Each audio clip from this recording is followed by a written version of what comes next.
Welcome, everybody, to the Making Awesome podcast. This is episode 203 with the venerable Seth Polansky. We're going to be talking all about Stratasys versus Bambulab with an actual attorney. Yes, we're not just guessing anymore. We have an actual attorney.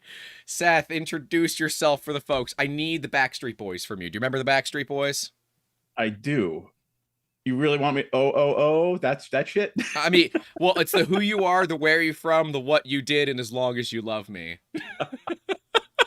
All right. So now, look, my name's Seth Palansky. I run a private boutique law firm for intellectual property and artists and corporate stuff. So that's www.sethpalanskylaw.com. I play Magic the Gathering and Dungeons and Dragons almost every night online. So that's Coven MTG on Twitch, all over the place. We actually stream live to Facebook, YouTube, all the fun sites. That said, here is your disclaimer. I am not your attorney. You should not rely on anything I say to your detriment or otherwise. Unless we have an engagement letter, I am not your attorney. Okay, there you go. There is your This is not legal advice, financial advice. This is a cat on my shirt. You know, that's all we got. Okay. That's all that we got today. But yeah, you guys have been a little bit the comments on that video, that video that we did on Stratasys versus Bambulab. Yeah, they're all very one-sided. You know, people are huge saying that, you know, Stratasys is evil. They're evil, and Bambu is the king. Can we talk about this from a freaking legal perspective of who's actually the bad guy here? I mean, the system is the bad guy, right? Like, that's fair. And let me give you another disclaimer. Remember, I'm not a patent attorney. I'm an IP attorney who works with intellectual property on the side of copyright and trademark. Yep. So those guys that do patent, they are a rare special breed. I'm not saying there's anything fundamentally mentally wrong with them, but they're maybe just a little bit. We love them, but hey, you know. Yeah. You were saying that they have to go through a second bar exam? They take a second bar exam, right, the patent bar, and that's a mental crucifixion that I am unwilling to undergo. So you chose copyright and trademark, which often has similar controversy surrounding it. Oh, yeah. There's tons of those floating around. I mean, hey, we want to have like a 3-episode discussion on fair use. We could probably make a 10-episode discussion on what fair use actually is, right? And we're still not going to cover everything that we would need to cover, right? Yeah. And of course, fair use is a huge topic for content creators and what fair use actually means. And I guess according to YouTube, it's 7 seconds. Oh, God, please. No, don't do that to me. That is one of those things. I would reach through the computer and hit you in the head if you didn't. No. I have a response to that one. Whenever any creator tells me that, I'm like, all right, well, you know what? Next time I'm at your place, I'm gonna reach into your wallet and take 7% of the money out of it. That's okay, right?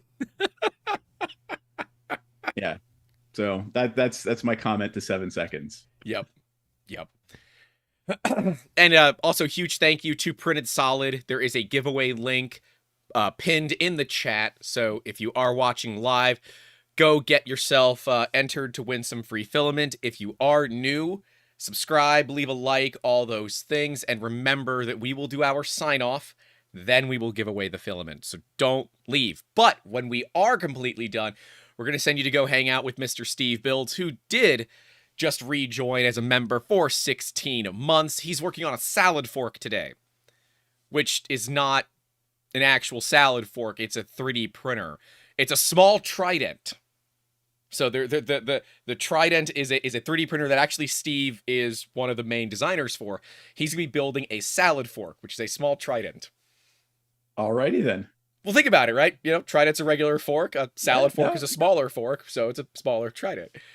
I think the name is hilarious. When it finally clicked to me of why they did that naming scheme, I'm like, oh, that's hilarious in the worst kind of way. And it's open source. All right. All I can think of now is years ago after Anchorman came out, my wife got me a t-shirt that had a guy, I killed a man with a trident. That's all I'm thinking of now. We gotta get you a 3D printer at some point. I don't know if that's dangerous given some of your hobbies, but we gotta get you a 3D printer, man. I think you would enjoy the heck All out right, of it. look, I got so many hobbies. Look, here's the camera, right? There's the editing station for movies. There's all the guitars hanging on the wall. I got too many hobbies as it is, man. Oh, look, what's one more hobby? And see, this hobby can support those hobbies. Oh, I see. I see. But look, everyone here understands the I don't need another hobby. And as we said in our recent Print Fix Friday, the proper amount of 3D printers is N+1. But you can 3D print guitars. That's all I'm saying. Just saying. I've heard this. I've heard this. And I've heard you could actually 3D print some really interesting percussion instruments too. I've wanted to use 3D printers as percussion instruments from time to time. But let's talk about this. So we have Stratasys versus Bambulab.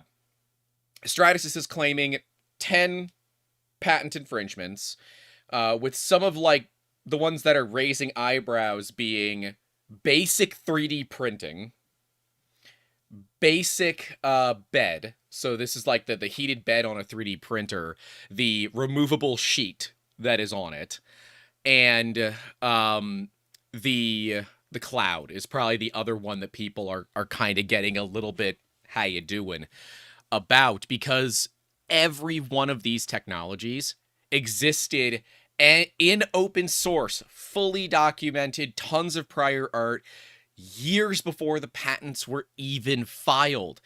And some of the patents that Stratasys is claiming were filed and granted after Bambu started producing machines. So how is this possible? So what was the first thing I said today? It's the system that's the problem. Yeah. Right? Look, the time to have the discussion about prior art, the time to raise these objections is during the period between the patent being filed and the patent being granted. Right? It does us no well, I mean, from a academic perspective, sure, we can sit and talk about it as long as we want, but it doesn't matter functionally once the patent is granted. It doesn't matter how long all that stuff happened. It doesn't matter how much prior art there is. The patent was granted. And that brings us back to another thing we were talking about before the show started, which is you take your patent examiner as you find them, which is to say that they are often not the brightest bulb in the box. So there are certain things, and quite frankly, there are many things that should never have been granted as patents to begin with, right? Or should have been granted to someone else, or X, Y, or Z. But the problem is you have to have a not inconsiderable amount of money to prosecute a patent. So if this stuff's open source and it's a community that's doing it, who the hell is going to defend that patent? Somebody has to stand up and say, I'm going to put my head on the chopping block. Exactly. Yeah. Right. And if nobody's done that, then, you know, the entire system is rife for people to come in and just start taking things.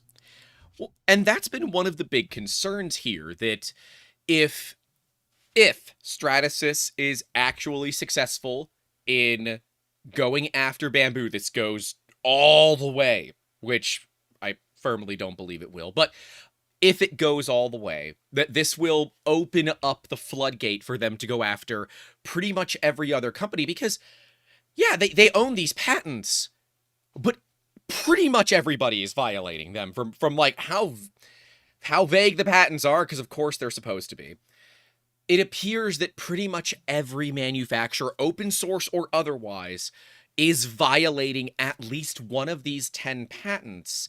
And this could open the floodgates, because now we're going to have a legal precedent set for what is going on and why, and this would easily allow them to attack everybody else.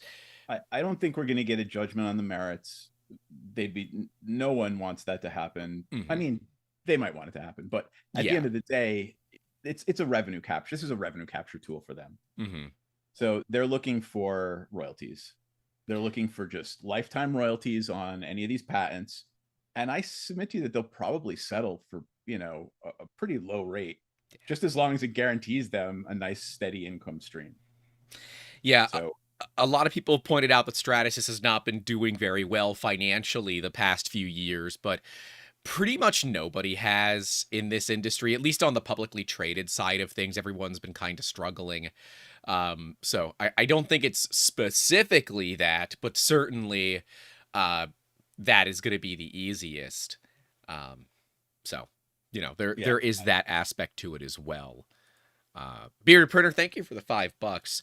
We got a question from SoundSpark here saying, how much risk is there that if some of the very basic 3D printing patents get upheld, that GitHub could be forced to take down the open source 3D printer slicers?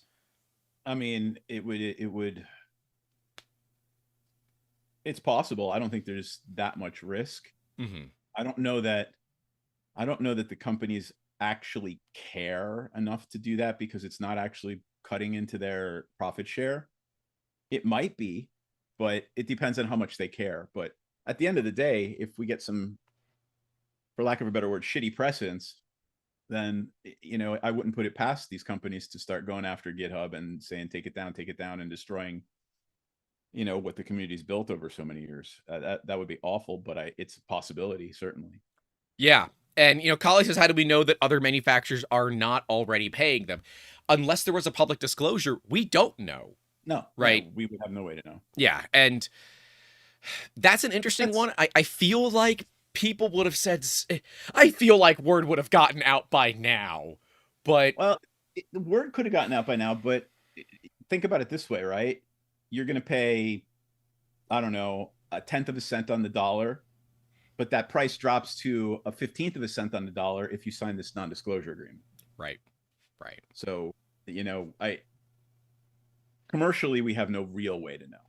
Yeah, because unless they file or they're a publicly traded company, or they're a publicly traded company. If they're a publicly traded company, then it's in their financial report somewhere. Yeah, and it's Stratasys is pretty much the only publicly traded company that has the patents on this kind of technology that poses a threat. Everybody else, even some of the big dogs, right? Bambu and Prusa are trading blows, I think, for number 1. Well, no, they're probably trading blows for number 2 because Creality is the largest. They produce the most amount of machines.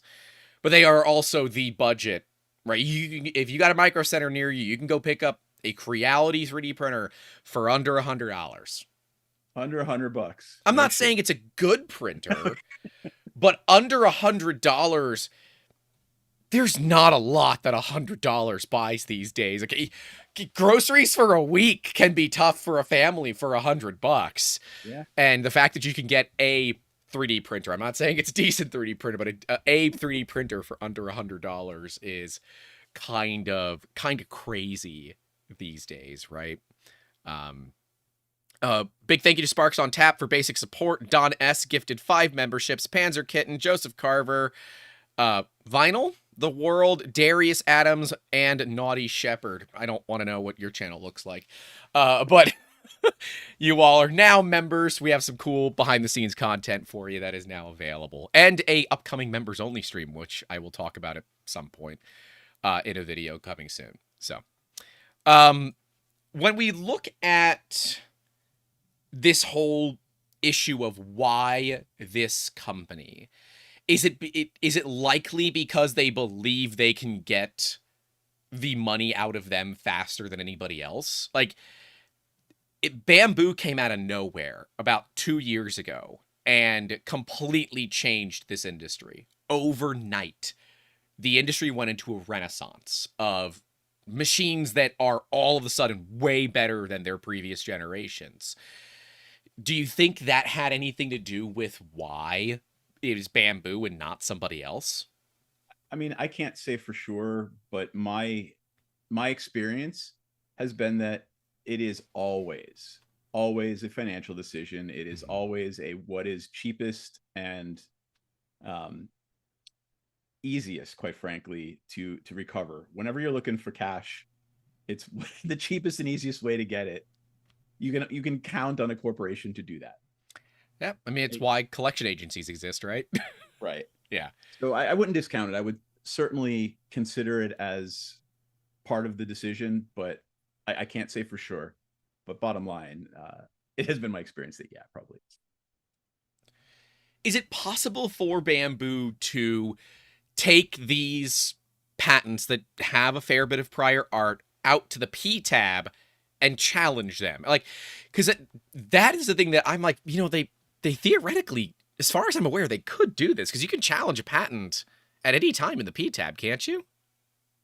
That's my understanding. I've never done it, but at the end of Yeah. the day, that's money. That's a lot of money. It is a lot of money, but is it? I guess they have to run the numbers and say, is it theoretically less money for us to go to the P tab and try this than it is for us to pay the potential whatever, I settlement? submit it's probably never, ever, ever cheaper to do that. Because, Interesting. I mean, at that point, you're hiring probably a top 10 law firm, top 10 patent law firm, right? And you're going in knowing you're challenging, somebody else who's got a bunch of money Yeah. challenging their patent, right? So you're probably looking at $100,000 just to start. Just to start. I would guess at least 100,000. And yeah, so Bambu had a pretty serious recall earlier in the year. They had machines that if you tilted them upwards, like if you wanted to look at the front of it, you tilted it up on the back of it, the power cord could get damaged, or the heated bed cable could get damaged. It was mains connected and it could short. And that's where we kind of learned how many machines that they were making at that time. This machine had been out for about 3 months and they had over 12,000 of them out in the market. So I don't think it's unreasonable to say that Bambu probably has well over 100,000 machines out there. When we look at, now, let's say it's $1, right? Stratasys wants $1 for every machine that sells.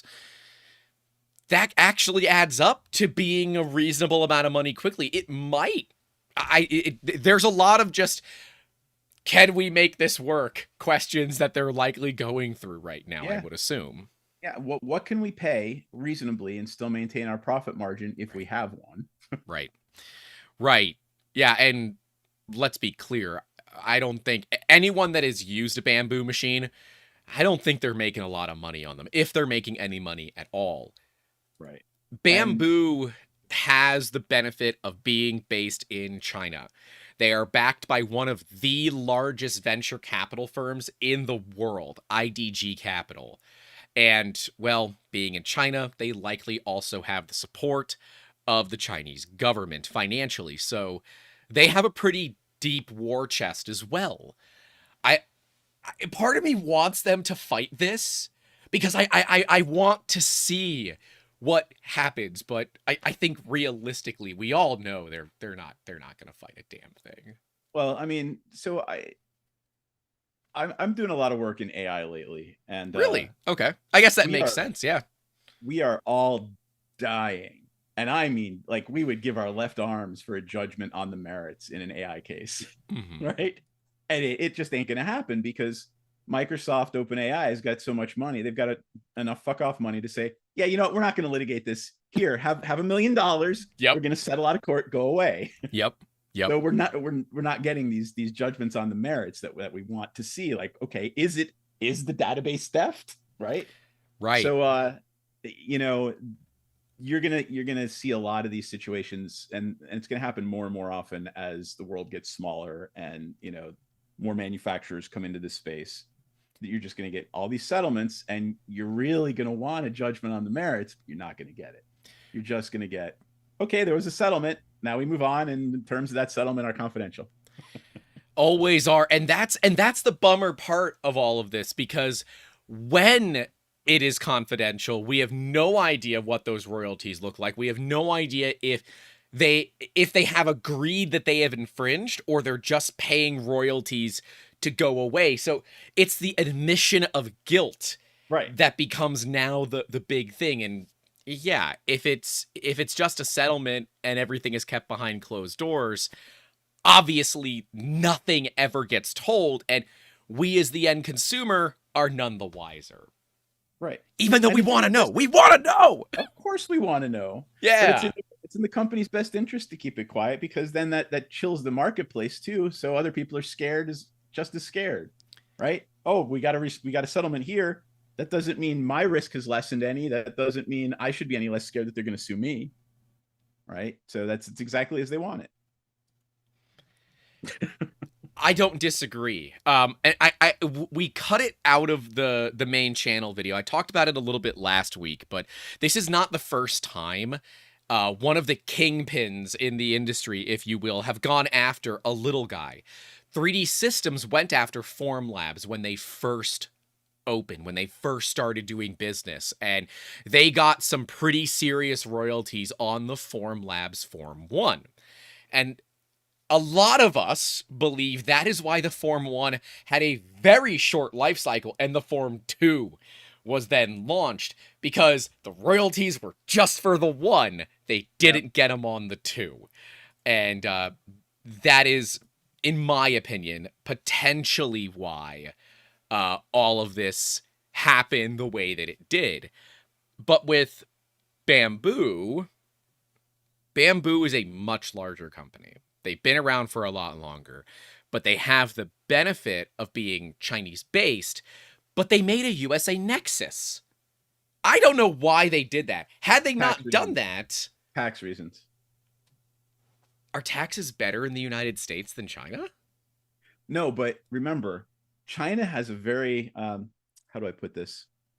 China has the government has their fingers in everything. Right. Right? It's almost impossible to suck money out of a Chinese company with the government knowing about it. Right. Oh, but you have a U.S. subsidiary. I guess your executives could start sucking money out of the company and stashing it in the United States. Allegedly. Right. So that's, in my experience, that is why a lot of Chinese companies do things like that, because their founders want to be rich, and the Chinese government doesn't want them to be rich. Like, it wants them to be okay in a certain level of society, but they start to see, oh, well, I want to be American founder rich. Gotcha. So they just sock that money in the U.S. and lo and behold, someday they're going to retire to the U.S. with millions of dollars stockpiled. That has been my experience. It might not be everybody's experience, but I have seen it more times than I have not seen it with certain Chinese companies and startups. So that's why they have U.S. entities, so they can hide the assets from China. Interesting. See, that one I did not know. That because, like, it's a warehouse. It's a warehouse where returns go, where they do some staging for things like that. Maybe it has changed since my last understanding of it, but yeah, that's where we were at. Well, and also, if everything is a U.S. shell company, who do you sue really at the end of the day? Right. Oh, they make it very clear that it's them. It's not like it's a shell company. It is a USA office for Bambulab, right? Okay. They could have shelled it, and then that would have likely done some level of protection, but I feel like that tends to also piss off judges when you do your best to keep it hidden and you get found. It's like, really? It doesn't piss off judges as much as you think, because every company in the United States does it. It's all every big company. My company doesn't do that. Maybe we should. Every Fortune 500 company does it. Yeah. I mean, and we're not. We could even take another little diversion here, where I have a personal vendetta against Wyoming, because Wyoming is actually they're bucking the whole Transparency Act, and you can actually form an LLC in Wyoming and shelter your assets from your spouse in your divorce. It's awful. It's terrible. It's like a race to the bottom, right? Like, oh, hey, we're the Cayman Islands of the United States. Come to Wyoming and set up your LLC and shelter all your assets. Well, it's like the Montana LLC for cars, for supercars, because there's no emissions, there's no sales tax, the luxury tax is next to nothing. And I guess if your car is more than 10 years old, you get a permanent registration with the state of Montana. I'm looking at my 22-year-old car saying about that. But then you get pulled over because you got Montana tags. So I don't know. But again, there's all kinds of shell games that people play with companies and subsidiaries and yada yada. Yeah, it's like, it's for the rich. It's not for us regular people, right? We're like, The hell's a shell company? It is what it sounds like. It's a company that is on top of another company. It's like an onion. You should call them onion companies, honestly. For the But most part, yeah.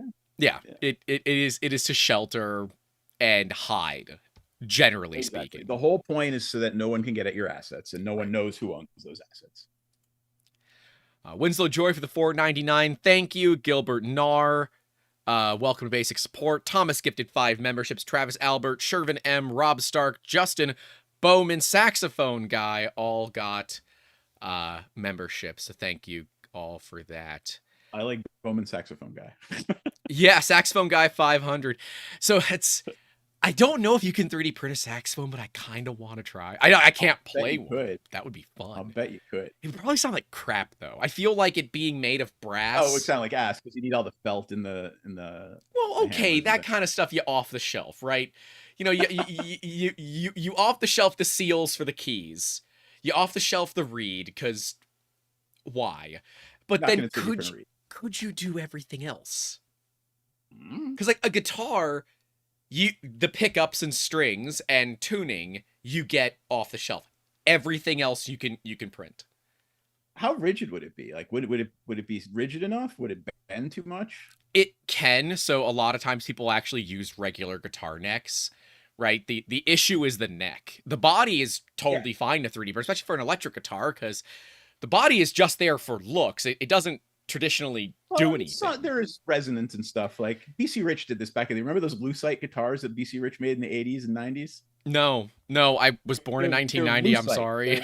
They're literally Lucite guitars with wooden necks on them. Okay.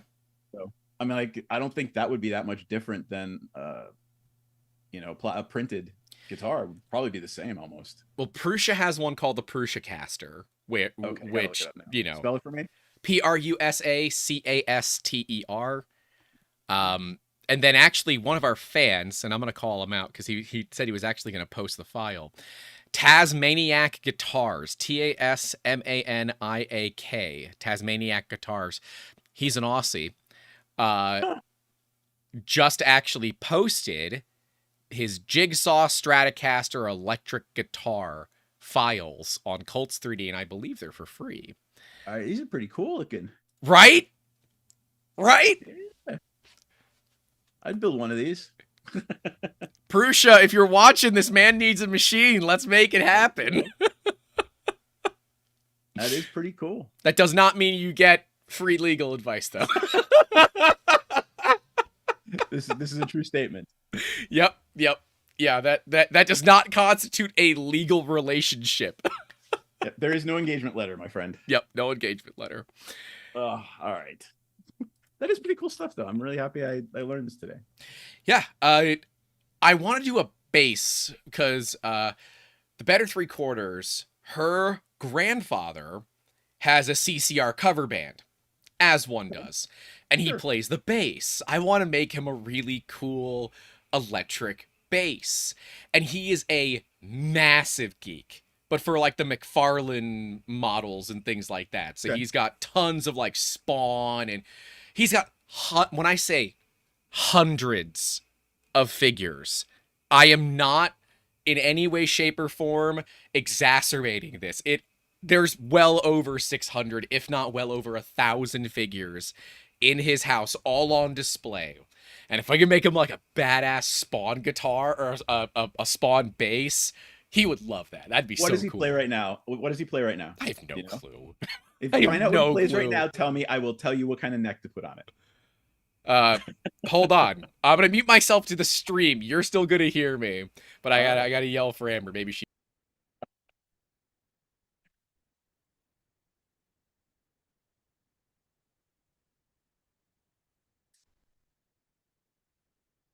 Okay. Yeah, I have no clue. I've been a bass player for 30 years, so 30 plus years. So if you tell me what he plays, I'll tell you what kind of neck to put on that guitar they're printing for him. I think it would be super cool. I think it would be a really fun project with 3D printing, but I guess there could be some IP issues with that too. Well, I'm not selling it, so don't even. That's the other one that I would reach through the computer and hit you in the head for. Oh, she's not sure. Well, so that's another one of those fair use intellectual property misconceptions. mm-hmm. Just because you don't sell it doesn't mean it ain't infringement. Okay. So here's the thing I teach this in my class. This is the example I use all the time. If I do the worst painting of Spider-Man ever, and I hang it in my bathroom, I don't sell it, nobody sees it but me, the painting of Spider-Man is the infringing act. Not the selling it, not the displaying it, the painting. The creation of the thing is the infringing act. So all you home printers out there who are printing copywritten stuff, just because you ain't selling it doesn't mean you ain't infringing. So open source is not safe then, if this goes to judgment. Look, anything you find for free on the internet is worth exactly what you paid for it. Right? Here's a fun one. This one, I'm gonna watch everybody's heads spin around. If I were teaching this live, I would watch everybody's heads just go. You can watch mine spin. That's fine. People do this all the time. So all those free sites with free stuff on them, right? STL files, images, videos, whatever. All of that. It doesn't exist to give you free stuff. It exists to serve you ads, and half that shit is stolen from somewhere. There is no, like, if you read the terms and conditions on Pixabay, on, all these free photo sharing sites, none of them indemnify you. They all say, hey, we don't make any guarantee that this is not infringing. Yep. Take it as you find it. Yep. So all that shit you find for free online, odds are really good it was stolen from somewhere for pay. This concept is the reason that Trent Reznor has a country music award. You know this story? No, I don't. I do not know. I'm not out of all the music I do like, country is not on that list. I'm sorry. Right. I'm sorry, So, country folk. Several years ago, you remember the song Old Town Road? Yeah. Big, huge hit, Yeah. right? Turns out Lil Nas X's producer got that from got the drum line for it from a, file sharing site. He paid for it. Turns out the person who submitted that site ripped it right out of a Nine Inch Nails song. Okay. So turns out Old Town Road has a Nine Inch Nails drum beat in it. Thus, after several rounds of negotiation, we end up with Trent Reznor sharing in Lil Nas X's Country Music Award. So Trent Reznor from Nine Inch Nails, yes, has a country music award because he was one of the composers of Old Town Road. I'm kind of here for that though, because like that would be my favorite award that I would have, right? The one that makes no sense and has the cool story attached to it, right? The one that has the IP theft story attached to it. I mean, look, I don't know if I feel like this happened before I had you on the first time, but I was part of an IP theft thing that I didn't know about. And when I did my research is when we figured out there was IP theft associated with what we were doing. Yep. We were reproducing a famous piece of art. It was a sculpture. And the individuals depicted in the sculpture were the ones having us reproduce it for them. The sculpture had been made at 100% scale, 125% scale, and then down at like the 12-inch scale. They wanted 8-inch scale for a project that they were doing under the same name, and it is an alcohol under the same name. Sure, it was bottles. It wasn't bottles, it was the actual sculpture. They wanted to put the sculpture into the alcohol stores. I didn't sign an NDA, but I don't like dragging people through the mud, so I'm being very vague about it specifically. Yeah, don't worry about it. So I said, okay, there must be a 3D model because there's likely no way the sculptor has made every one of these on their own. I come to find out it is a very famous sculptor, and I get in contact with their person. Just to ask, right? Yeah, I'm like, hey, I was contracted by these people. They're depicted in this sculpture. This is what we're trying to do. And flipped his lid. No, he was totally cool. Oh, cool. All right. He's like, so that was when I was like, they're like, hey, we got to transfer you to the actual artist. It's ultimately his decision. I'm like, what do you mean? They said, you'll see. I'm like, oh, here we go. You'll see. Here we go. And in talking with him, he's like, so while they are depicted in this, they have the rights to use the name. They have the rights to use the name for their alcohol. They don't actually have reproduction rights. He said, so I don't know how far you are on this project, but unfortunately, I need your address. I gotta send you a cease and desist. And I said, seriously? He said, yeah, they don't own the rights to this. And he said, now this becomes a much more difficult thing for me to them because all they really had to do was ask. But because they didn't ask, now I'm mad at them. He said, I am not mad at you. I want to be very clear. I am not mad at you. Yeah, it's not your fault. The fact that you are doing your due diligence proves to me that you are a good person. He said, but I can find your address or you can give it to me. Let's just make this easy. I said, yep, here you go. Here's my address. Couple of days later, I get the cease and desist. But in with the cease and desist is a handwritten letter that is signed by the artist. Aww. That is apologizing, saying that he wishes it could have been different. He didn't want this to occur this way, but and he apologizes if there was ever a financial loss to my company because of this, but he has to protect his intellectual property. And you know what? Respect. Absolute respect. I lost like $3,000 on that project, but respect. You know?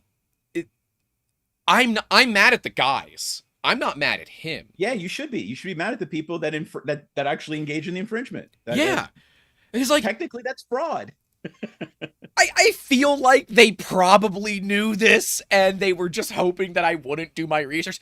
I was trying to get out of doing this the hard way, which was flying out to the 125% scale, scanning it, and then because that was going to be so much easier than trying to sculpt it digitally. Just go, it'll cost me less to get on a plane with a scanner and go scan it. And it was just one of those fun little IP things where I learned a little bit, and I have a signed letter by a world famous sculptor. That's awesome. Which is cool. It's framed. I keep it around with the other NDAs that we've got, or the other cease and desist that we've gotten throughout the years, because it happens. I mean, I've got several anecdotes like that too. Like my wife and I, we do indie films, right? Mm-hmm. And every now and again, we go to get some posters printed or we get 3D standees when we do like lives, when we're doing like a live premiere or something, right? And every now and again, the printing company will say, do you have the intellectual property rights? This is really high resolution, like high quality cost. Like, do you have? And I'm like, yes, this is mine. I have to sign up. Oh, like I own this stuff. Yeah. You're not going to get sued because you printed this for me. Yep. Yeah. Like, here's my bar card too. Yeah. Honestly, what you really should have is just a one sheeter, right? On your, in addition to your contract and whatever, the one sheeter is, hey, look, everything you give me is good, and you're going to indemnify. And those are the two words you want. Indemnify. You're going to indemnify and defend me if I get sued because of this shit that you told me it was okay to print. We have something like that on our website under our terms of service. Because look at us like a FedEx or Kinko's, right? We are a service bureau. It is not our job to go down and look for intellectual property. Obviously, if it has a particular mouse depicted in it, I live in Florida. I'm not playing that game. I'm asking questions. But otherwise, like, don't be stupid, and we're cool, right? Like, if you reach out to me asking to make cosplay for a very specific thing, I can't help you. And quite frankly, I'm going to be too expensive anyways, so it's fine. I will tell you how to do it yourself, though. When you go look for stuff like this on Etsy or wherever, you never see it is cosplay in the style of Thor. Cosplay they never say it, Yes. in the style of an Asgardian hero, right? Like there are things you can do that will somewhat insulate you from that liability, but not completely. We had Frankly Built on a couple episodes back. He is most known for his Iron Man cosplay, but he and his friends that do it, they call themselves the Iron Idiots. And you know what? Honestly, it's funny because they get paid to go to shows, to dress up, to do this kind of stuff, and often it's by the right companies to do it. So the companies are actually like, no, it's infringing kind of, but it's super cool, and we'd like you to. Have you done any work with the 501st? you know who they are? Yeah. They do The the stormtroopers. They do stormtroopers. all the Imperial armor and all that. I mentioned it because Dragon Con just happened, and all my friends were there sending me pictures of all the 501st events. And well, Disney seems to love them because they basically get free cast members out of it because they're it's crazy. Like that's one of the interesting. Like, sometimes Disney will just come down on things, but Disney does seem to be pretty supportive of the 501st. Well, it's like.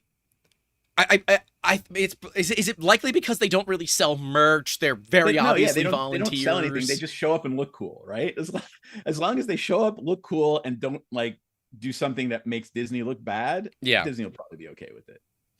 Yeah, make the mouse look bad. The mouse comes after you. somebody at Disney is going to find out a way to make cost-effective, stormtrooper armor, and on that day, the 501st is going to have a problem. Right. The second that Disney finds out how to market cost-effective armor, that's going to be a problem for them.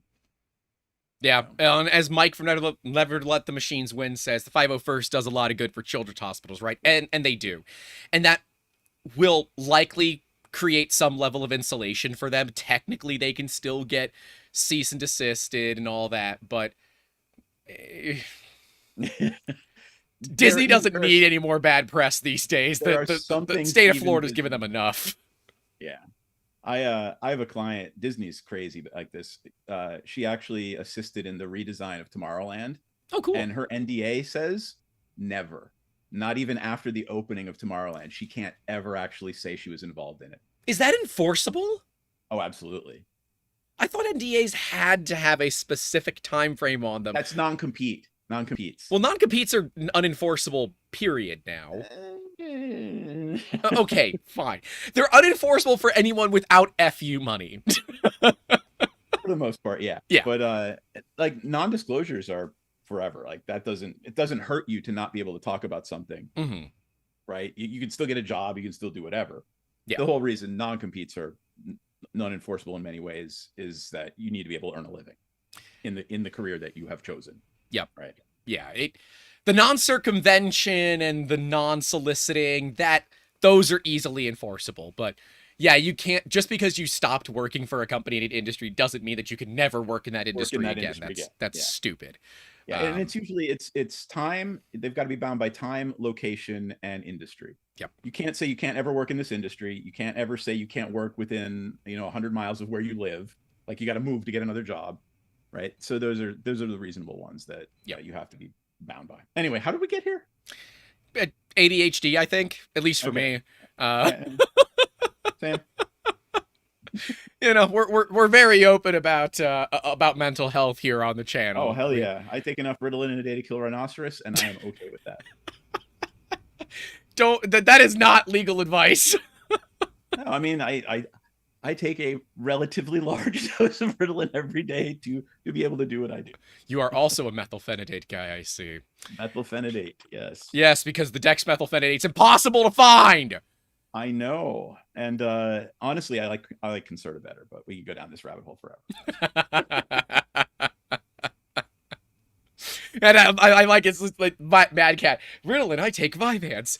I am sure we will get other people talking about what they're taking because can't do Vyvanse. Anything that's not speed doesn't work for me.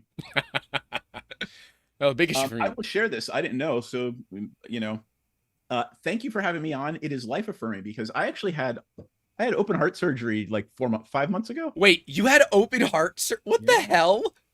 So I had a congenital defect, a family defect. My mitral valve was floppy and I never knew it. Right. So I had last year, right around Thanksgiving, I got sick. I went to the urgent care and they said, oh, it's the flu. It's going around, but we can't let you leave until your heart rate comes down. Because if you die, we're liable. What was your heart rate at? It was crazy. It was something like 140/90. Well, that's blood pressure, but. Well, it was, but it was also caused by certain things. Jesus. Okay. Sorry. And they basically said, all right, so we're going to call a cardiologist. They did. And then the next week I was scheduled a week later for surgery. Oh, okay. So they scheduled you within a week for open heart surgery. It was bad. Yeah.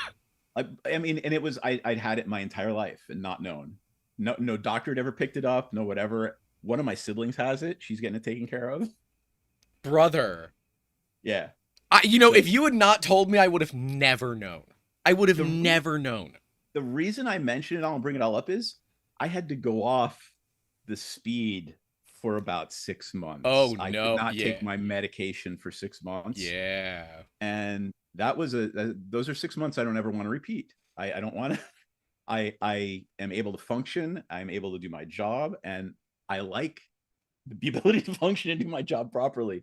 So, I know we've gone down this little rabbit hole, but one word of advice for everyone watching this, listening to this: please talk to your mental health care professional, get on the right set of meds for you. There is no stigma attached to it. Be yourself, and the meds will allow you to be your whole and full self without reservation. So that's the reason I mention all of that. Like, take care of yourself, folks. And I'll even do you one better. I have to wait till after September because the guy that we normally have on is one of the main people that runs a event coming up at the end of September called 3D Printopia right outside of Baltimore, Maryland, in Bel Air, Maryland. If you're in the area, you should totally come out. That will absolutely convince you. I'm literally like 40 minutes from Bel Air. Oh, okay. I totally will, because this will absolutely get you to buy a 3D printer. And I will introduce you to any company that you want. I am the guy that loves to open up doors for people. That is my favorite thing to do. You mean give them crack? I what? You said you mean give them crack. Here's a little bit of crack. Go buy another one. N+1, right? But one of the organizers for it is a mental health care professional. He's a therapist, and we've had him on before. We had him on, and we talked about I have a book for it. The imposter phenomenon. So Imposter Syndrome. Imposter Syndrome, yes. So we had him on to talk all about that because he's a maker and his wife's a maker, and Imposter Syndrome is something that a lot of makers go through, and we talked about it. But we should have him on. I think it's been about the same time as it was for you, about 2 years. Some of the most amazing people I know have Imposter Syndrome. Yes. Have you heard the Neil Gaiman story? No. So I know Neil's having some problems right now, but the story is still relevant. Neil Armstrong and Neil Gaiman were actually at an event. They didn't know who each other were, and they went outside, and they were standing outside, on the balcony in the cold, just taking a break from inside.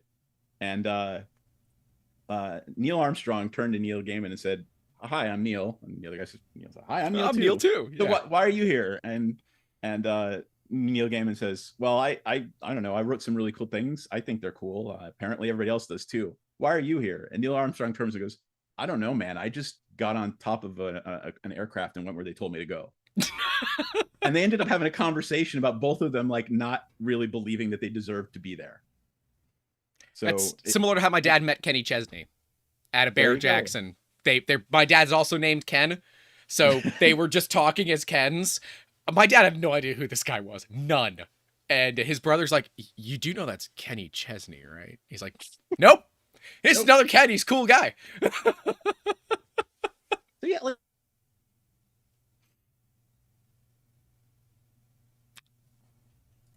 I think we just lost Seth.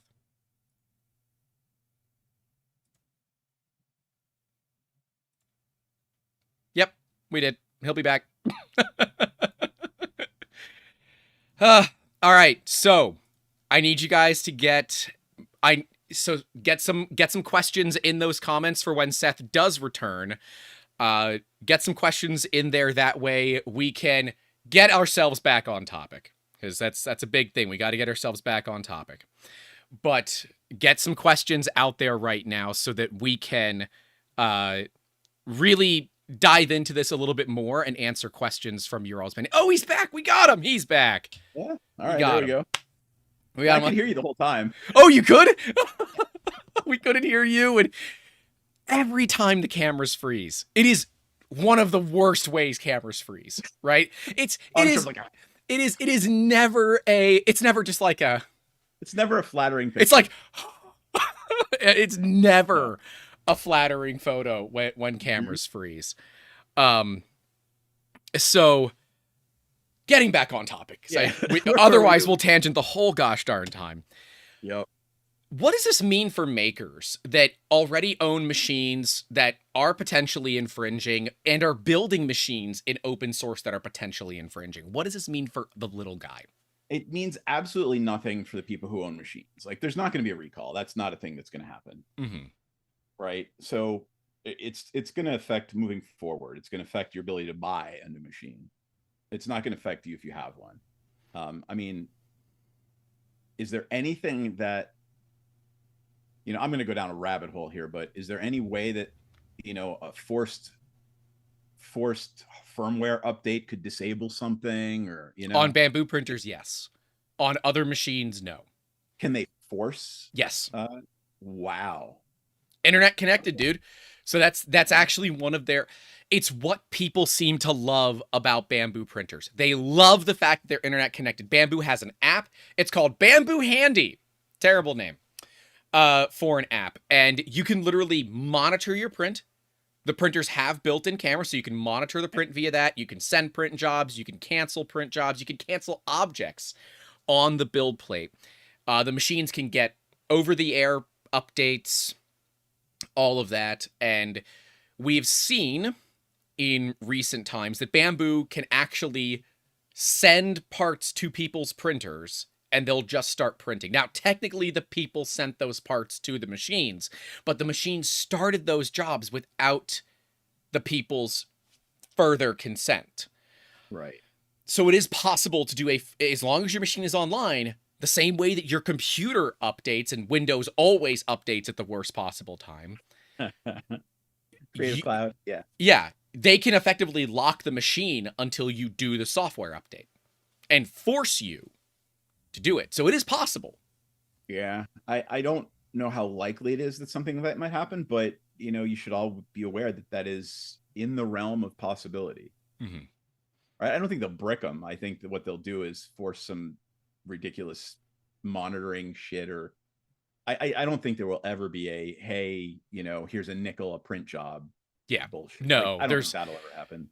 It would be so complicated to do anyways, because there's so I have a Bambu printer, but we do work with the federal government. So we do ITAR stuff. So my machine is offline. Yeah. I don't take chances. I don't even use it for ITAR jobs. We are sneaker net here 100%. And yeah, because I don't trust companies. I don't trust companies. No, and you shouldn't. You absolutely should not. Right. If social media has taught us nothing, is that everything is for sale. CrowdStrike. If CrowdStrike is not the perfect example of what can be done, yeah. I don't know what is. They brought the entirety of the country, of the world, to a halt, unless you're Southwest. But they brought everybody else to a halt because they pushed a crappy update on a Friday. They violated every good practice rule. Policy. Yeah. It should have been Sunday night at 3 a.m. Come on, man. John Stern says Grant doesn't even trust his own company. The only person I trust in this company is the cat. That's it. That's the only. I don't even trust myself, man. I am known to break things. I am known to do things the wrong way and break things. I don't trust myself. last little aside, unless we have another one. I've been laughing my butt off over the last couple of weeks because I keep getting in my email from LinkedIn, just a daily summary. Oh, by the way, CrowdStrike is still hiring a general counsel. Oh, by the way, CrowdStrike is still hiring a general counsel. Yeah, I bet they are. Bet they are. It's been making me laugh. Every week when I get that little round, I'm like, and funny, it would be better. I hope to God, that guy. I hope he left before everything got pinned on him. But I guarantee you, so much shit got pinned on the general counsel. Andrew Hayes is asking, one of the patent infringements is about a purge tower. However, Bambu has a prime tower. The purging is done via a poop chute. That's what everyone calls it. It's okay. There's a duct on the back of the machine. The machine purges into it. It falls out the back of the machine. Sure. It's a poop chute. All right, call it what it is. Does this mean that the infringement will be thrown straight out in court? I know the answer to this, but Yeah, no. The answer is no. It's not going to, and you can actually turn off the pooping on Bambu to some extent and make it a purge tower. And at the end of the day, it's not like, oh, something exists. there's a fact, and just because that fact exists doesn't mean the case will get thrown out. It's still going to either have to go to a judgment on the merits, or, I mean, there are some things that are, if it's obviously, this is not a violation of law, there's nothing here a judge can give relief for, Right. That'll get it thrown out. But right now, what you've done is you've given me an argument why the case should be decided one way or the other, not why the case should be thrown out. Gotcha. Does that make sense? Yep. Yeah. Usually things are thrown out because there's either lack of jurisdiction, or you didn't name the right party, or there is not a claim for which relief can be granted by this court. So those are the three things are usually thrown out for. Just make sure in your mind, you got to keep things that will get us, immediately thrown out of court, and things that are just one indicia of proof in one side's favor or the other. Make sense? Yes. To me, if anyone needs follow-up stuff, let me know. But yeah, it makes sense to me because it is similar enough. I think it's similar enough that calling it calling a Honda an Acura does not change the fact that they're made in the same plant, right? It's same, but a little bit different, still well within the infringing side of it, in my opinion. But I'm not an attorney. I play one on the internet, so. Yeah, I don't even play one on the internet. I just play some guy that doesn't apparently ever shut up on the internet, and for some reason, like 44,000 people agree that that's okay. That's basically, you've just described how to monetize yourself on the internet. So. Yeah. Well, I wouldn't say it's a successful monetization strategy yet, but we're getting there. M8 Harry asks, if Bambu fights in court and doesn't win, do they have any/many appeal options? Well, I mean, so they're in federal district court, right? Mm-hmm. Their first appeal is to federal appeals court, and then their next appeal is Supreme Court. I doubt the Supreme Court would take this case, but no. You never know. No. But again, it's an election year. They've got many other things to be worried about right now. That's a good reminder for people to go register to vote if you haven't. I don't care who you vote for. Just go get registered and go vote. I don't care who you vote for. Just go. I do, but at least vote. Well, I provide chaotic neutral around here. You do not have to walk down this path. You can just shut up right there. Yep. John Olson says, question, can Stratasys sue for research and developments by Bambu that may not be released yet? Example, they got on good authority that Bambulab has a developer, has in dev a very infringing product. Could they sue for discovery and all of that? So they can't just sue because they think something is happening, right? There's got to be some proof. So you can't, they're called fishing expeditions. You can't go on a fishing expedition because you think there's something you might catch. So there's got to be either a violation or you have to have some proof of it. And your proof might even be tainted, because if your proof was stolen, non-disclosure agreement stuff, then you can't do anything with that either. So you'd either have to wait until there's some sort of proof, some white paper, something that you think is infringing. Does that make sense? Yep.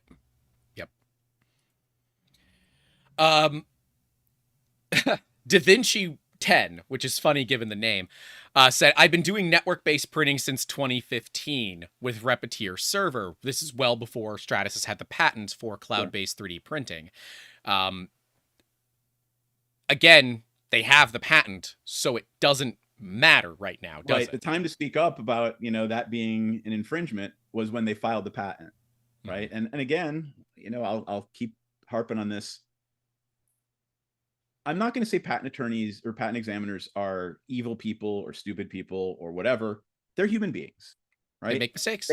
They make mistakes, and no one is an expert in everything, right? And we can't expect, particularly patent examiners, they're overworked, underpaid, and they are as good as they can be given the situation. Yep. Right.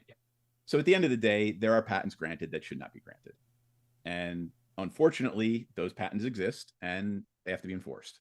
You can try to challenge a patent, but it is ungodly expensive, and your odds of winning are not terribly good. Actually, let's take a look. I'm curious now. I haven't looked at this in a while. Because I thought the P tab was where patents go to die, right? And you'll hate me. I got the name of it wrong in the video. I said, oh, it's the Patent Trials and Admissions Board. No, it's the Patent Trials and Appeals Board, you idiot. God, like 3 people point that out. I'm like, oh, I am such an idiot. I got it wrong. And I didn't remember to correct myself in the edits. Ugh. It happens. Statistics. I'm going to have to look statistics. ADIS. All right. 10 patent prosecution litigation trends from 2010 or 2020. Sorry. Oh, say 2010. Things were different back then.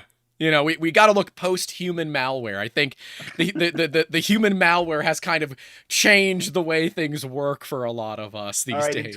In 2020, the success rate for IPR petitions declined significantly. Well, because no one was really working, right? No. I'd be very curious to see what it looks like post-human malware. It's like post-2022, really. Yeah, let's see. From 2018 to 22, they fell 6%. So they're still about the same as they have been, but they have fallen. Okay. So your likelihood of succeeding is less than it was 6 years ago, 5 years ago. Damn. That's not good. That is an issue. They would point at the patent office, they would point to this being a good thing because the patents are being granted more in a more informed basis on them. Right? That's what they would argue. So, you know, take it as you will. It is stupidly expensive though to do that. Yeah. If you are an average individual saying, well, you know, what if we all banded together? What if the makers banded together and took this to the PTAB? If you can get 50 to 75,000, you might get a law firm to pay attention. Minimum. Yeah. Right. So raise 150. Just go ahead and raise 150. And there are people out there that are doing stuff like this. There are firms that deliberately take on stuff like this for relatively affordable, where very obviously there's prior art, but other than like keeping an eye, a deep eye on your competition, how the hell are you supposed to know? Like, unless you like have a thing that searches Google patents for the name Stratasys or whomever it might be, how can we as individuals, or even small businesses, big businesses that might be watching, how is it possible for us to know when a patent is even filed? Well, I mean, you have to be watching, right? It's your job as a patent holder to continually protect that patent. So it's your job to watch for infringing things. And, you know, individual holders, they don't do that. There's no way. They just can't keep up with it. No. Yeah, there's tens of thousands of patents filed daily, I would assume. Maybe not daily. There's probably 1,000 filed a day, maybe. That might not be that difficult to parse. It would not surprise me if somebody here has the coding skills to build an open source program to scrape Google patents every single day for new changes. And so there are companies that do that, by the way. There are companies that make their living tracking patent filings. But those cost money. BMS. Oh yeah. We're makers. We're poor. But I mean, we have time, point, right? We have time. If you have the wherewithal to create this software, get in touch with me and I'll help you start your business to be one of those companies that makes a lot of money doing it. There you go. There's a business opportunity for any of you that are bored and know how to code. But then the other thing we got to worry about is, does somebody have a patent on that code? Oh shit. Yeah, is there a utility patent about the use of code to search? If there isn't, I'm sure there is. Prior art. There you go. I am sure there is. I don't know how much time that you have. We have some more questions if you got some more time, but I don't want to keep you too long. I'll answer whatever questions you got. Okay. M8 Harry is asking, is there anything stopping Bambu from closing their USA office and operating out of China and flipping the bird to the court ruling or settlement? So, have you ever bought anything infringing from China? I'm sure you've never bought anything infringing from China, right? Not purposefully. China doesn't get... I'm going to say this as plainly as I can. Chinese companies don't give a shit about IP. No. It has been my experience that that is the case. Yep. Whenever a client asks me, should I protect my trademark, my copyright in China? My reply is Disney, and Disney can't even do that. How do you think you're going to do that? Yep. So at the end of the day, there are a lot of ways. There are certain levers that the U.S. government can use, but the U.S. government would have to step up and do, import tariffs. They have to block the sale like they're looking at with DJI. Yeah, I mean, you would literally have to stop the container when it came in filled with printers as an import violation. Yep. Right. And that would normally be the way to do it, right? Customs and Border Patrol are the ones that stop it. Yep. Yes, U.S. Customs is good for something other than charging you when you buy a Purusha out of the Czech Republic. Yeah, they actually do stop containers of things. They are the last line of defense for most inventors, right? I mean, for physical items, for physical intellectual property theft, they're actually the first line of defense. Like, as it comes into the country, we're stopping it right here before it gets distributed. Yep. Now, they can't obviously stop it when it's being manufactured in China, but it is what it is. But all that said, China has a very, very, very different take on intellectual property than most other countries, right? So they could certainly well do this. They could certainly just say, yeah, screw it. We don't care. We're just going to start and we're going to label our shipments something different. We're going to get around BCIS. Yeah, it's certainly a thing that could happen. Given there's so many ways right now to just sell a whole bunch of stuff quickly without any warranty guarantee behind where the stuff came from. I mean, think about Amazon, right? All the ridiculous stuff you can buy on Amazon. Tons of it being clones of my God, items. Temu. Yeah. Never mind the stuff you can buy on Temu. Well, right? I mean, Temu is just really, it might be a marketplace, but it's more like a spy program. And there's not a lot of tinfoil you got to put on to have that one be real.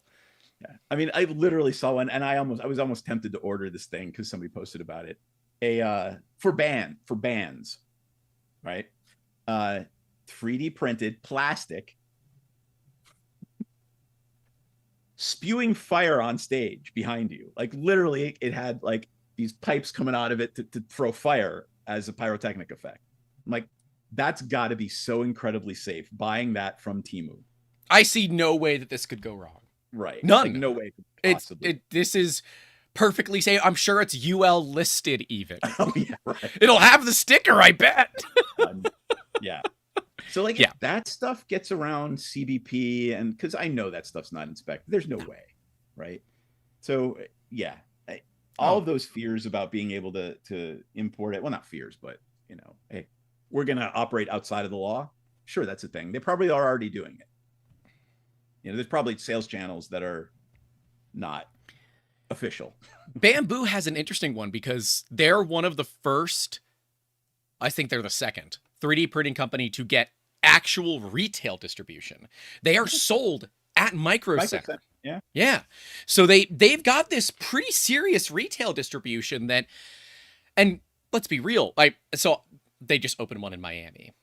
That is an 8-hour round trip that I made to go to the grand opening.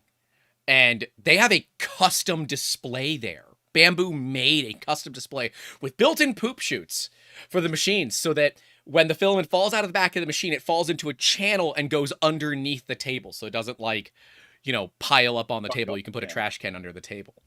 But that they're putting a non-trivial amount of money into their marketing and everything for consumers, right? Yeah.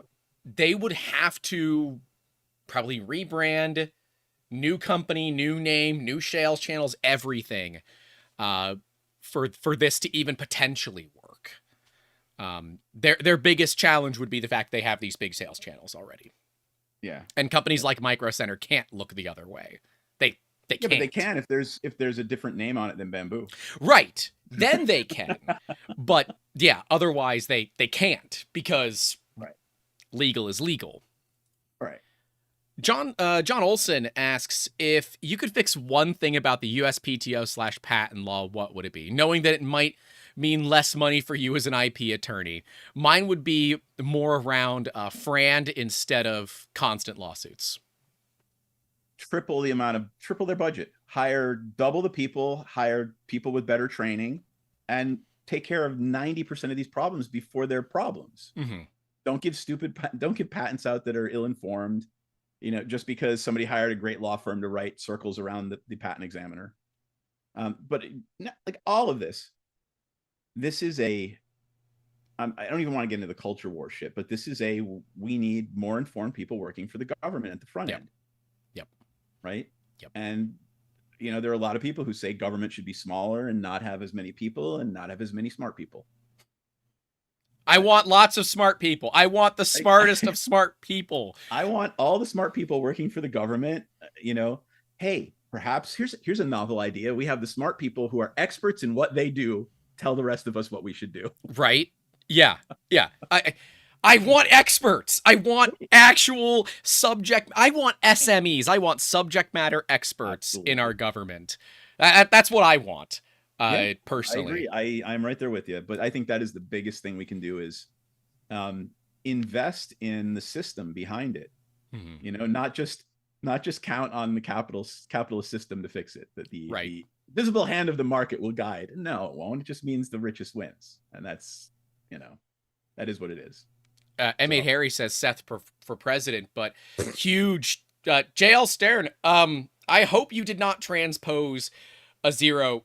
We just got a $50 donation on stream. So you all are enjoying ad-free streams, mostly in part to JL Stern today. So thank you very much for $50, dude. That is, as awesome. He said, been a while since I've caught a live. Keep killing it. So thank you, boss. Rock on, man. Yeah, you guys are awesome. Thank you for allowing us to be able to give you ad-free, uninterrupted streams so that you don't miss anything, right? So let me see. FJ Prince, question. Does Stratasys have these patents in the US or the EU and the rest of the world as well? My knowledge is it's only in the US. Yeah, I'm looking at it right here. Let's see. US. They're only going after them for the US patents. Yeah. There's this thing called the Wassenaar Treaty, and it is a treaty between most of the civilized countries in the world that explain we're going to respect each other's intellectual property laws. Mm-hmm. So, you could actually sue in another country under a patent in the United States. I don't think China is a signatory to Wassenaar. Huh. I wonder why. Yeah, I'll tell you right now. Wassenaar Agreement signatories. Yeah, people are like, oh, I'm in the EU, I'm protected. Look, let's be real here. Bambu and most 3D printing companies make the bulk of their income from the United States. It is what it is. If any of these companies, Bambu or otherwise, are forced to stop selling their machines to the United States, it would cripple their companies overnight. Yep. So China is not a signatory. Oh, color me surprised. I know. Here, I'll drop the link in the chat if you're curious. Yeah, I will. Let me see if I can easily do this. I will post it to. I don't think that messes with everybody else's chat. It shouldn't, but I will. Don't worry about it for now. Yeah, well, I can still post it because I know what I'm doing. But yeah, I think that. I personally think this is going to get settled outside of court. I don't really see this. I don't really see this going any farther than it has personally. For me, I don't know. See, everyone's like, well, do you want Bambu to win? I don't think it matters, right? I don't think ultimately that it matters all that much what I want. I think it matters heavily what happens with the law. And that's a big deal. That's a big deal. Right? It really doesn't matter what we want, right? Like, people want to have a conversation about what you want, what should happen, what how do you feel about it?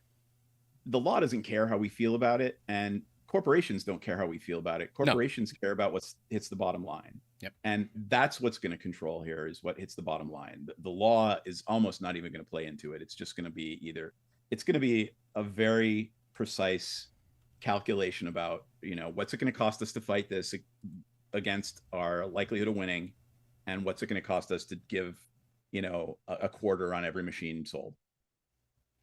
And a quarter on every machine sold adds up fast. Yep. I'm assuming it's going to be more than that. With 10 patents, they're going to probably go for a little bit higher. But if Bambu is making money at all, it's not a lot. I've got a tinfoil hat thing that these machines are collecting. Well, I've proven they're collecting a lot more data than Bambu says. I guarantee you they are. We broke their encryption. And we showed what is in one of their log files. The machines are constantly logging temperature, humidity. They're logging with photos. So if you have an open machine, and the machines can see outside of their build volume, not much on the closed machines, but it's enough.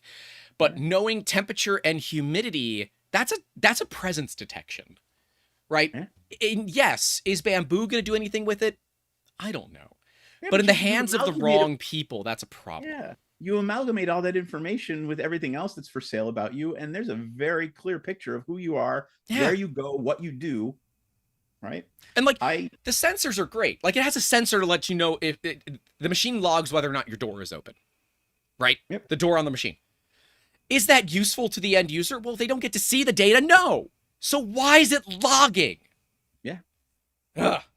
Anyways. I have a very good friend that works for a 3-letter agency that shall remain nameless, and has examined an iPhone with one program on it in a black box, and that program is TikTok, and it would scare the shit out of you, the number of times and the amount of information that it sends back.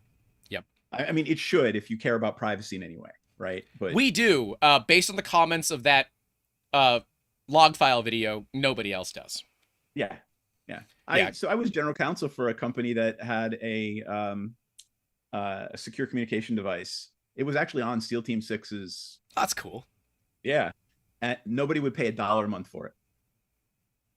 $1 No one would pay $1 a month to completely and utterly secure your phone to have any communication you want. No, in the United States, it was not worth $1 a month to people. Yeah, because they're like, oh, I don't care if Google listens.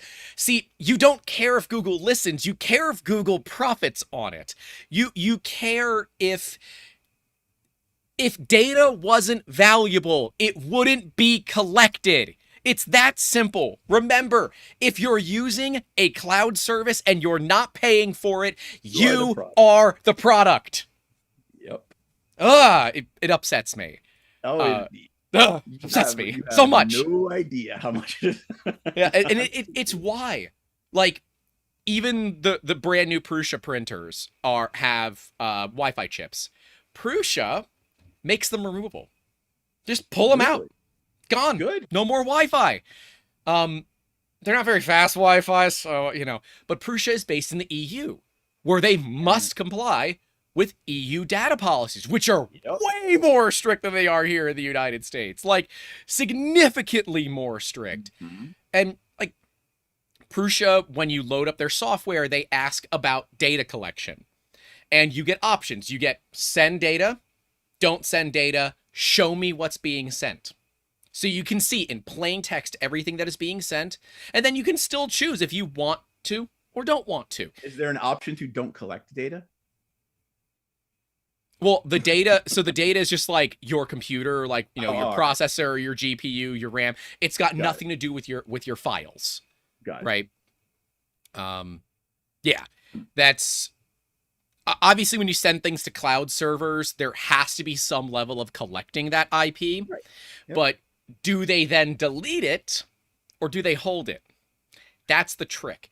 That is the dangerous trap and trick that we have here. With data. But I feel like most people know that if you're using a machine that is cloud connected for something that involves a non-disclosure, you need to take it offline. You have to. But for some reason, a lot of people don't.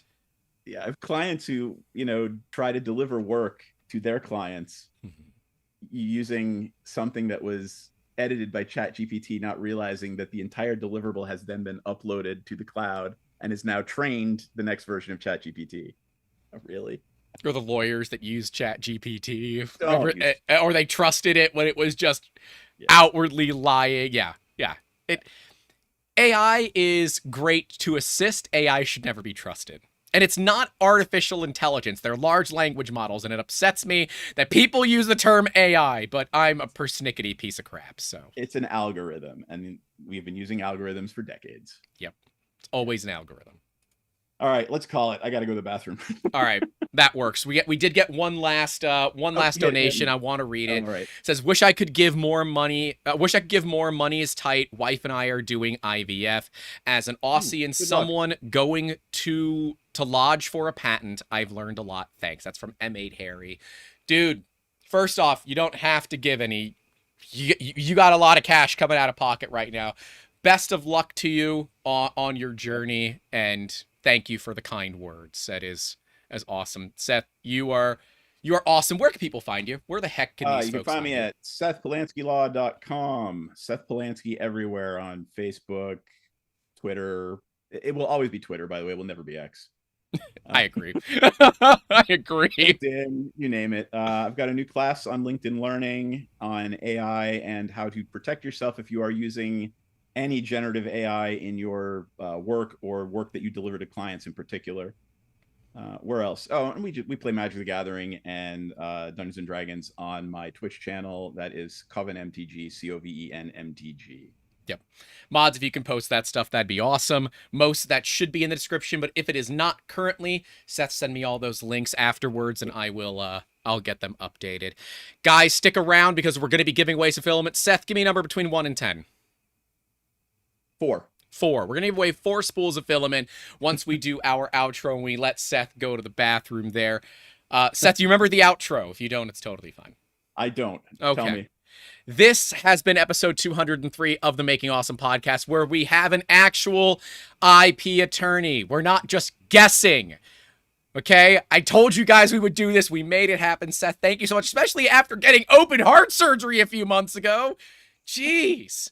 Glad to hear that you are on this side of the dirt. But, sir, thank you so much for your time, and thank all of you for watching. Stay safe out there. Don't forget to call your loved ones. Don't forget to leave a like.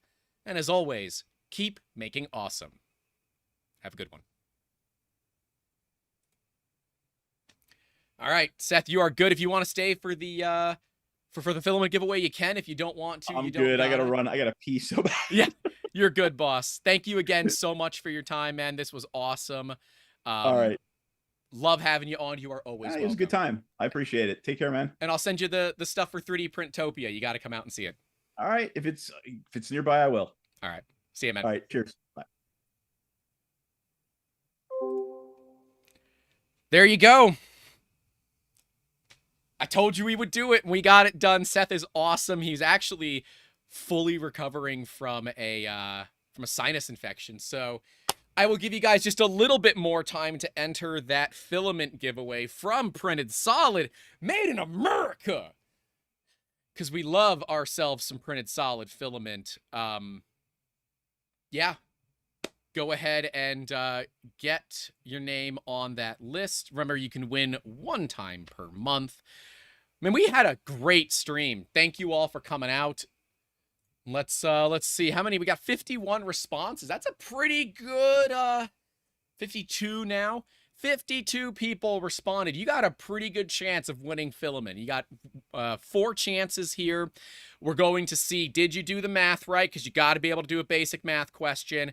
And then we're going to let you know. And if you do win, you got to contact me via Twitter or via Discord, and we'll get you that filament. Those of you that have already won, your filament should be on the way if it's not already to you. And if you did get your filament already, tag me, tag Printed Solid, and show what you're making with it. That stuff's always awesome. I'm going to go ahead and close those entries in 3, 2, 1, off. Let's give away some friggin' filament. Let's have some fun. Thank you all, seriously. This is, I love having Seth on. Seth is one of those people that just kind of gives it to you the way you need to hear it. And I think that is so incredibly important with things like this, right? Getting real answers from real people, that is so important, right? Give me just, everything is angry right now. My PC is angry. It's fine. Everything is fine. Let me shuffle the names here. 53 people? Yep. All right. Let me make sure you did the math.